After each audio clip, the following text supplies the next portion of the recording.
अस्सलाम वालेकुम नाज़रीन, धरती टाइम सां गॾु आऊं आहियां अब्दुल अज़ीज़ जतोई।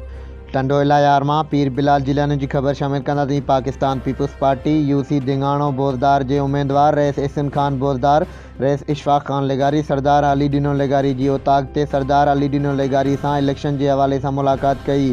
मुलाक़ात में ॾाढो अल्लाह ॾितो लेगारी, चेयरमैन मौला बख्श लेगारी, चेयरमैन कालू Khan लेगारी, Amanullah लेगारी, chairman Moin Khan Bozdar, chairman Shoaib Khan Bozdar, chairman कायम खान बेरानी, चेयरमैन गुलाब खान लेगारी, डॉक्टर तालिब हुसैन लेगारी, गुलाम कादिर लेगारी, मामा लखी लेगारी ऐं ॿिया मौजूद हुआ। मुलाक़ात में सरदार अली डिनो लेगारी चयो त टीम सरदार अली डिनो लेगारी जी महिनत अवां जे साम्हूं आहे ऐं मां समूरी टीम जी महिनत के सलाम पेश करियां थो। सरदार अली डिनो लेगारी दिंगाणो बोज़दार में अमन अमान जी अलामत आहे ऐं सरदार अली डिनो लेगारी हर मज़लूम सां गॾु बीठल आहे। मां सरदार अली डिनो लेगारी जो थोराइतो आहियां। रईस इशफाक खान लेगारी चयो त सरदार अली डिनो लेगारी दिंगाणो बोज़दार जे हर बिरादरी सां मोहबत करे थो ऐं हर तरह सां मदद करे थो।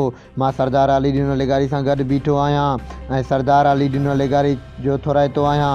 रईस कायम खान बेरानी चयो त ग़रीबनि जूं दुआऊं ऐं सरदार अली डिनो लेगारी जो ताउन रईस एहसन खान बोज़दार ऐं रईस इशफाक खान लेगारी सां गॾु आहे।